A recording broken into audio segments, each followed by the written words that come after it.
वज़ीर आज़म इमरान खान चयो आहे त मुल्क मुआशी लिहाज़ खां इस्तेहकाम तरफ़ वञी रहियो आहे। इन इस्तेहकाम खे बरक़रार रखण ऐं तेज़ मुआशी तरक्की लाइ सीड़पकारी अहम आहे। वज़ीर आज़म इमरान खान जी सदारत हेठि सीड़पकारी ऐं कारोबार में पेश ईंदड़ रुकावटूं ख़त्म करण जे हवाले सां इजलास थियो। इजलास में ख़ासि मुआविन डॉक्टर मोईद यूसुफ, शहबाज़ गिल ऐं लाॻापियल वज़ारतुनि जे सेक्रेटरियुनि शिरकत कई।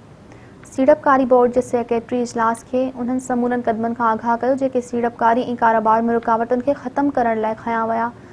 इन्हनि क़दमनि में क़ानूननि में तरमीमूं, टैक्स ओगाड़ियुनि जे तरीक़े में आसानी ऐं ॿिया क़दम शामिल आहिनि। उन मौक़े ते वज़ीर आज़म इमरान खान चयो त हिन वक़्तु मुल्क मुआशी लिहाज़ खां इस्तेहकाम तरफ़ वञी रहियो आहे। इन इस्तेहकाम खे बरक़रार रखण ऐं तेज़ मुआशी तरक्की लाइ सीड़पकारी अहम तरीन आहे। वज़ीर आज़म चयो त सीड़पकारनि खे कारोबार करण लाइ आसानियूं फ़राहम कयूं वेंदियूं।